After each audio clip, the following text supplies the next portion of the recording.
ये तो सब जानते हैं कि महाभारत के युद्ध में पांडवों की जीत हुई थी और कौरवों को हार का मुंह देखना पड़ा था। मगर महाभारत के इस युद्ध के बारे में काफी कम ही लोग जानते हैं। जी हाँ, हम बात कर रहे हैं महाभारत के विदुर की, जो कि काफी शक्तिशाली थे। लेकिन इतने शक्तिशाली होने के बावजूद भी विदुर ने महाभारत के युद्ध में भाग नहीं लिया, और इसके पीछे की क्या वजह थी, यह आज हम आपको बताएंगे। और विदुर के बारे में ऐसा कहा जाता है कि वह धर्मराज के अवतार थे, और अगर वो चाहते तो इस युद्ध में अपने धनुष से पूरी सेना को एक ही बार में खत्म कर सकते थे। तो चलिए आपको विदुर से जुड़ी इस कहानी के बारे में विस्तार से बताते हैं। तो बने रहिए हमारे साथ वीडियो के अंत तक। बता दें कि विदुर असल में धृतराष्ट्र और पांडु के भाई थे तथा कौरवों और पांडवों के काका थे। वहीं अगर हम विदुर के जन्म के बारे में बात करें तो हस्तिनापुर के नरेश, शांतनु और उनकी पत्नी सत्यवती के 2 पुत्र हुए थे, जिनका नाम चित्रांगन और विचित्रवीर्य था। मगर अफसोस कि दोनों पुत्रों के बचपन में ही उनके पिता का देहांत हो गया, और फिर दोनों पुत्रों का पालन पोषण भीष्म द्वारा किया गया। यहाँ गौर करने वाली ये बात है कि भीष्म शांतनु की पहली पत्नी गंगा से उत्पन्न हुए थे। इसके बाद शांतनु ने सत्यवती की सुंदरता से आकर्षित होकर उससे विवाह किया। लेकिन विवाह से पहले सत्यवती के पिता ने ये शर्त रखी थी कि शांतनु के बाद सत्यवती से पैदा हुआ पुत्र ही राजा का पद ग्रहण करेगा, न कि उनकी पहली पत्नी गंगा का पुत्र राजा का पद ग्रहण करेगा।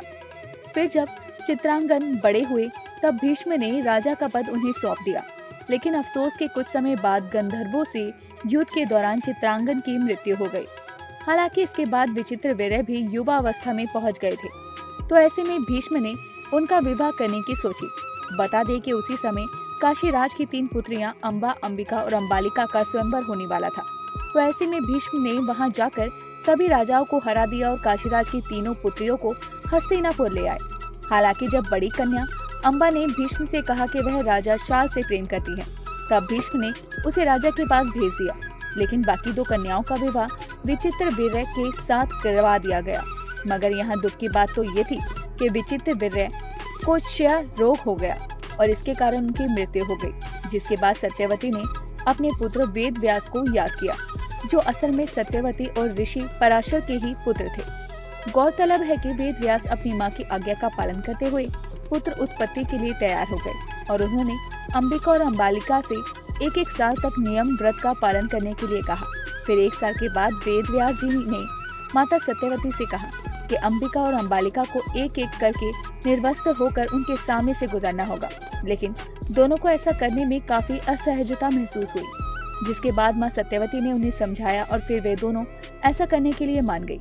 बता दें कि जब वेद व्यास अंबिका के पास गए तब अंबिका ने अपने तेज नेत्र बंद कर लिए, और फिर वेद व्यास जी ने कक्ष के बाहर आकर मां सत्यवती से कहा कि अंबिका को काफी तेजस्वी पुत्र प्राप्त होगा, लेकिन वह नेत्रहीन होगा, क्योंकि अंबिका ने अपने नेत्र बंद कर लिए थे। इसके बाद वेद व्यास छोटी रानी अंबालिका के पास गए, तो ऐसे में वेद व्यास को देखकर अंबालिका काफी भयभीत हो गई। जिसके बाद वेद व्यास जी ने माता सत्यवती से कहा कि अंबालिका का पुत्र पांडु रोग से ग्रसित होगा।